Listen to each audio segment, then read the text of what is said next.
Hello everyone, I am Braun-Duin here for another Versus video, and I am playing an archetype I like to call kind of like a green-white little kid. Green-white Joe Budden is another name I like to call for it. Just pretty much all in on some pump it up. Ba-na-da-na-da-na-da. So basically, this deck is just going to be all in on Gavany Township activations and various effects to put +1/+1 counters on all of our creatures, and then just a ton of creatures. And I think this deck's pretty awesome. It has a lot of new synergies with some of the new cards, so I'm going to talk a little bit about it. I'm going to start off with probably the most important card in the deck, and that's the One of Celestia Guildgate. And the reason for this is sometimes like 4 Sunpetal Groves is just not enough to ensure you're playing a land that comes into play tapped on turn 1. So you definitely want the Guildgate there. But the real reason is like we have Voice of Resurgence and Loxodon Smiter and Advent of the Worm and Tristani. There's a lot of like very hard to cast cards in this deck. So even though we're a 2-color deck, I still want a 9th dual land just to ensure that we're able to cast our cards. So it is a little awkward that it comes into play tapped, but there's going to be a lot of situations I can see where we're going to have a chance to play it like that. For example, if we play like a turn 1 Arbor Elf and then a turn 2 Voice of Resurgence, we can play the Guildgate tapped or something like that along those lines. So there's going to be plenty of opportunities to play it tapped. I don't think it'll bite us too much. There's 2 Gavany Townships. I'd like to play more, but we actually have a lot of Township type effects in the deck already, so I don't think it's necessary. I think if we want to, we're going to be able to put +1/+1 counters on our guys. So I don't want to hurt the mana base too much and make it difficult to cast Tristani by having a 3rd Township, even though the effect is amazing. As for the deck itself, we have like 2 Mikaeus, 4 Archangel of Thune, and Path of Bravery as cards that kind of anthem our team. And I think Archangel of Thune is like probably the best card in M14. I just think this card is absurdly powerful. I think it's better than Baneslayer Angel, and that card was a $60 mythic when it was in Standard the first time. So that's definitely saying something. I think this card is going to see a lot of play, and I think it's very good. And one of the things about it is I think you want to be able to gain life the turn you play the card, because Doomblade was reprinted in M14, and I think a lot of people are going to be playing Doomblade, and I want to ensure that I can get value out of the card even if they Doomblade it immediately. So for that reason, I think the best way to do that is to play Tristani in your deck. So when you cast the Archangel of Thune, you're going to gain life from Tristani's ability, and then it's going to put a +1/+1 counter on all your guys.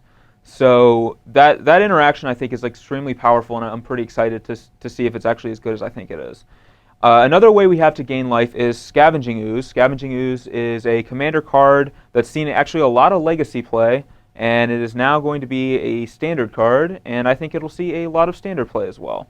And one thing we can do is we can cast our Archangel of Thune and like leave a green mana up or a couple green up, and when it comes into play, we can exile a creature from the graveyard with Scavenging Ooze, and then get to put a counter on the Ooze, gain a life with its ability, which then triggers the Archangel to put a counter on all of our guys. So I think that interaction is also going to be very powerful. So I'm really excited to see if that's as good as I think it is as well.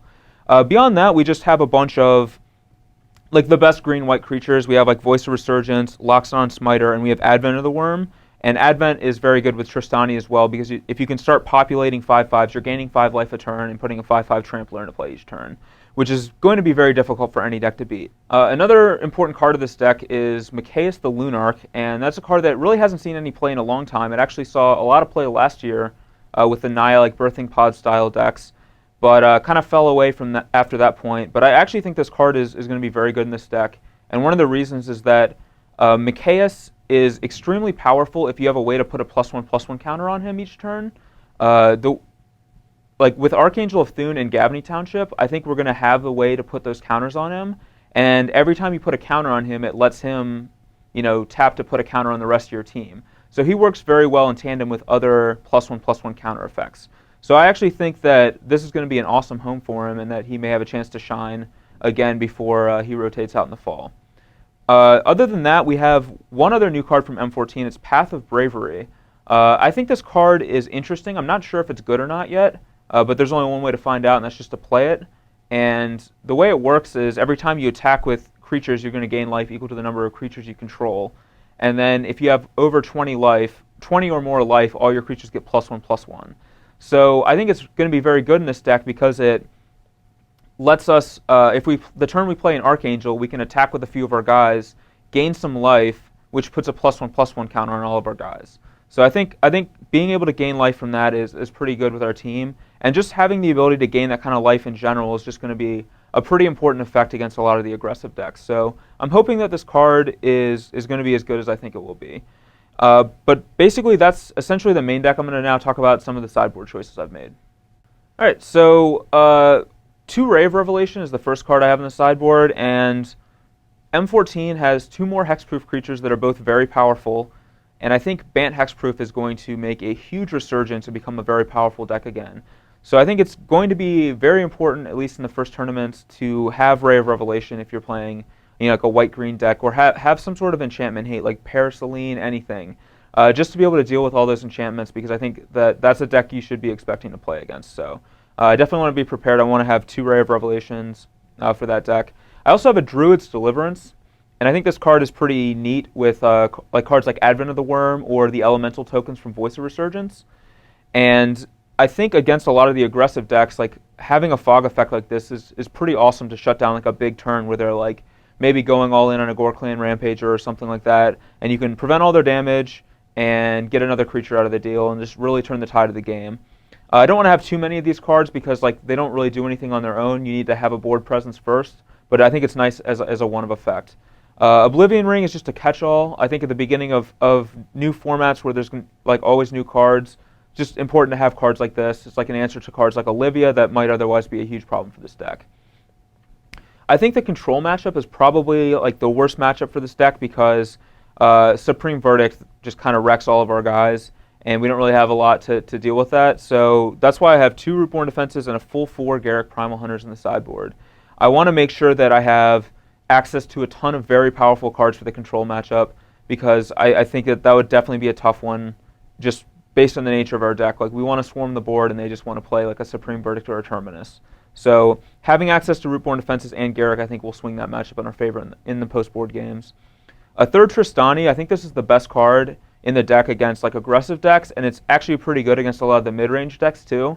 So I think having access to a 3rd is pretty important. It is legendary, and it is hard to cast, so I don't think you want too many, but I think 3 is a good number to have against a lot of decks post-board.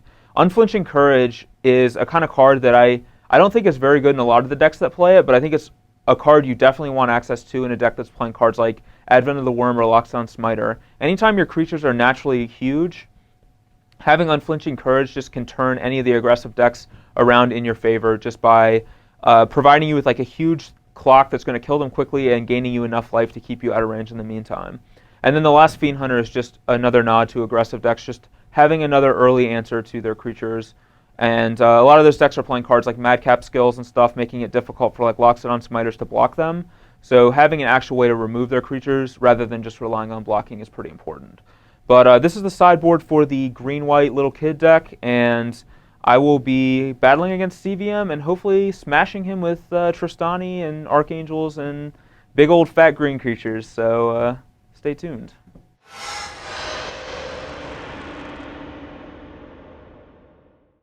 Pump it up. Ba-na-da-na-da-da.